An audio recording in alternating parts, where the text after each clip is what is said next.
Salah satu prinsip dakwah salafiyah yang terpenting adalah memberikan perhatian terhadap menuntut ilmu syar'i dan mengajarkannya, karena hal ini merupakan salah satu kewajiban syariat dan asas dalam dakwah. Asas dalam dakwah. Allah berfirman dalam surah Yusuf ayat 108. Untuk melihat ayatnya, surah Yusuf ayat 108, Allah berfirman, "Qul hadhihi sabili ad'u ila Allahi ala basiratin ana wa man ittaba'ani wa subhanallahi wa ma ana minal musyrikin." Qul hadhihi sabili, katakanlah inilah jalanku, inilah manhajku, inilah metodeku. Ad'u ila Allah, aku mengajak manusia ke jalan Allah. Ala basiratin, dengan dasar ilmu dan keyakinan. Ana wa man ittaba'ani, aku dan orang yang mengikuti aku. Wa subhanallahi wa ma ana minal musyrikin, Maha suci Allah dan aku tidak termasuk orang berbuat syirik. Di sini Anda perhatikan bahwa Nabi SAW menjelaskan kepada semua manusia bahwa jalan yang ditempuh oleh Nabi ini jalannya, jalan beliau, mengajak manusia agar mereka mengucapkan dua kalimat syahadat, asyhadu an la ilaha illallah wa asyhadu anna Muhammad Rasulullah, mengajak umat kepada tauhid. Ini jalannya Rasulullah SAW. Ad'u ilallah, aku mengajak manusia ke jalan Allah. Perhatikan di sini. Ad'u, Anda lihat ayatnya di sini. Ad'u ilallah, aku mengajak manusia ke jalan Allah. Perhatikan. Kita mengajak manusia ke jalan Allah bukan untuk mengagungkan diri kita, bukan untuk mengangkat diri kita, bukan, atau orang untuk cinta pada diri kita, bukan, atau orang harus ikut dia sebagai imam, nggak boleh, atau orang bayat kepada dia, nggak boleh. Dakwah ini karena Allah semuanya, sampaikan kepada mereka. Mereka mau ikut, alhamdulillah, nggak ikut juga nggak ada masalah. Dan jangan ajak orang pada dirinya, nggak boleh. Ad'u ilallah, ajak manusia ke jalan Allah. Itu yang dilakukan oleh para anbiya wa rasul, para sahabat demikian. Kalau sekarang enggak, ngajak kepada dirinya, ngajak kepada kelompoknya, ngajak kepada organisasinya, ngajak kepada partainya. Enggak boleh yang seperti itu. Harus mengajak manusia ke jalan Allah. Dan di sini ada juga kata para ulama at-tanbih 'alal ikhlas. At-tanbih 'alal ikhlas, peringatan untuk ikhlas dalam berdakwah. Harus karena Allah, bukan karena manusia, bukan karena harta, bukan karena yang lain. Ajak manusia semata-mata karena Allah Subhanahu wa taala. Ala basirah. Nah, di sini dengan dasar ilmu. Dakwah itu harus dengan ilmu. Bagaimana orang menyampaikan dakwah kalau dia nggak punya ilmu? Kata pepatah, faqidu syai' la yu'ti. Kata pepatah, orang yang nggak punya sesuatu nggak akan bisa memberikan sesuatu. Kita nggak punya uang, kita nggak bisa memberikan apa-apa pada orang nggak punya uang. Sekarang orang nggak punya ilmu, gimana dia mau ceramah? Dia ceramah juga ya asal bunyi. Yang dapat dari TV, radio, internet itu disampaikan, nggak mengakar sama sekali, dan nggak punya akar sama sekali dakwanya. Kenapa? Nggak punya ilmu.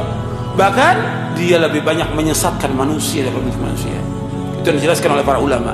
Makanya antum harus belajar. Kalau antum udah mulai terjun di medan dakwah, terutama yang muda-muda, antum belajar lagi. Jangan merasa, oh saya sudah bisa khutbah, saya sudah bisa ceramah. Antum belajar. Wasiat dan nasihat Rasul, semua belajar untuk ilmu. Jangan sok dakwah, oh udah lupa. Gak mau nuntut ilmu, gak mau baca kitab. Saya sering sampaikan, dan pernah juga saya sampaikan, bahwa Al-Imam Ibnul Jauzi itu masih muda, sudah baca 20.000 jilid kitab. Masih muda, 20.000 jilid. Belum seperti sekarang, cetakannya bagus seperti sekarang. Dulu masih tulisan tangan. 20.000 jilid kitab, itu sudah dibaca. Masih muda Ibnul Jauzi, di Baghdad tinggalnya. Dan saya tetap masih nuntut ilmu. Itu beliau sebutkan dalam bukunya, dalam kitabnya Saidul Khatir. Kita berapa kitab udah baca? Satu kitab nggak tamat, dakwah lagi. Satu kitab nggak tamat, kitab tauhid belum tamat, udah dakwah. Sampai tamat juga nggak paham isinya apa. Ini masail apa isinya? Ini masail nggak tahu, udah dakwah. Ini muskilah medan dakwah. Ada yang nggak bisa baca kitab, nggak bisa bahasa Arab, dakwah. Ini terjadi di medan dakwah ini. Ini rusak akhirnya agama ini. Dibuat main. Apalagi kalau antum lihat di televisi, lebih rusak lagi sudah. Fatwa lagi. Bukannya hanya nyampaikan fatwa. Gak boleh fatwa kecuali orang yang betul-betul alim Quran dan Sunnah al salaf. Maka Nabi sudah ingatkan bahwa sudah banyak ulama yang dicabut, artinya diwafatkan. Yang diangkat sekarang apa? Tokoh-tokoh yang bodoh. Dalam hadis yang sahih yang diriwayatkan oleh Imam Bukhari dan Muslim, Nabi bersabda, "Innallaha la yaqbidul ilma intiza'an yantazzu minal ibad, walakin yaqbidul ilma biqabdil ulama, hatta idza lam yubqi 'aliman ittakhadhan nasu ru'asa juhala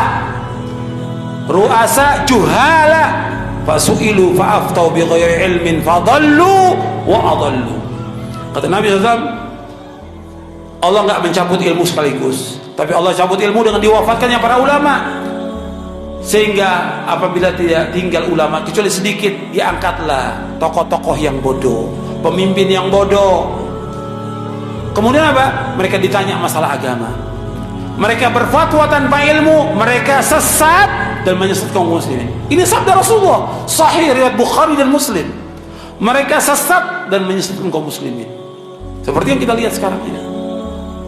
Orang gimana, Ustaz, saya ini kalau saya lagi sulit, susah, saya datang ke kubur wali, gimana? Boleh? Kok saya enak itu jawabnya? Perbuatan syirik ulang boleh. Gimana kalau ke dukun? Gak apa-apa. Saya enaknya jawab, la haula wala quwwata illa billah. Itu dosa besar, bukan dosa kecil. Akan ditanya oleh Allah pada hari kiamat nanti. Dosanya menyesatkan kaum muslimin. Ikhwani fiddin, azakumullah. Ilmu dasar dalam kita beragama. Dasar dalam kita beragama ilmu. Kita mengenal Allah dengan benar dengan ilmu. Kita beribadah dengan benar dengan ilmu. Kita mentauhidkan Allah dengan ilmu, dan kita berdakwah dengan ilmu. Ilmu ini harus. Makanya kita harus belajar dan belajar. Jangan mentang-mentang kita udah jadi dai, ustaz, nggak perlu lagi baca lagi. Kalau antum lihat di lembaga-lembaga dakwah, ini di Bandung ini umpamanya, atau di Jakarta, di mana antum masuk untuk lembaga dakwah. Masuk lembaga dakwah, jam kerja mereka umpamanya jam 9 sampai asar umpamanya. Antum masuk lembaga dakwah itu, ada yang satu baca koran, yang satu nonton TV, main remote. Antum lembaga dakwah ini nggak ada. Kita lihat mereka lagi baca kitab, lagi diskusi tentang kitab, maknanya nggak ada. Illa man rahimallah. Antum masuk, antum coba. Seperti itu keadaannya. Gimana mau dakwah umat, mau diselamatkan dengan apa? Selamatkan umat ini dengan ilmu yang benar, dengan pemahaman yang benar, dengan dakwah yang hak pada mereka. Kalau ustadznya seperti baca koran, habis waktu yang dibuang, bagaimana umatnya? Baca kitab-kitab, tamatkan kitab-kitab para ulama. Banyak yang belum kita baca, ribuan kitab yang belum sempat kita baca. Makanya harus terus belajar dan gak boleh berhenti sampai kita diwafatkan oleh Allah SWT. Menuntut ilmu hukumnya apa? Wajib. Talabul ilmi faridatun ala kulli muslim. Menuntut ilmu wajib atas setiap muslim. Kalau kita bisa kerja, bisa dagang, bisa usaha, kenapa menuntut ilmu gak bisa? Kenapa kita gak luangkan waktu untuk menuntut? Kenapa gak luangkan waktu untuk menuntut ilmu? Jangan juga sibuk, saya sibuk dengan sekolah, sibuk dengan madrasah, sibuk dengan pondok. Tetap harus belajar. Ada waktu yang kita baca, minimal seorang dai 4 jam membaca kitab. Minimal 4 jam.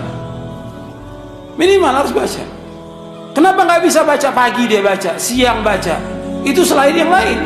Al-Quran dia harus baca, hadits Nabi harus baca, kitab-kitab juga para ulama salaf harus baca. Harus baca. Jangan disibukkan dengan kemana-mana. Ini sebentar jalan, sebentar main, sebentar nonton, sebentar main internet, sebentar main HP. Ya gimana waktunya habis untuk itu? Coba antum, waktu ini penting. Waktu itu dihabiskan untuk apa akan ditanya oleh Allah SWT. Saya pikir cukup, karena nggak semua bisa dijawab. Mudah-mudahan bermanfaat buat kita semuanya kajian ini, dan antum baca lagi di rumah.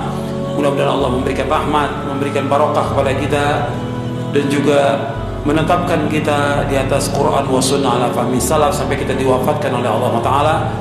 Kurang lebihnya saya mohon maaf. Wassalamualaikum Muhammadin sallallahu alaihi wasallam. Subhanakallahumma bihamdik asyhadu an la ilaha illa anta astaghfiruka wa atubu ilaik. Assalamualaikum warahmatullahi wabarakatuh.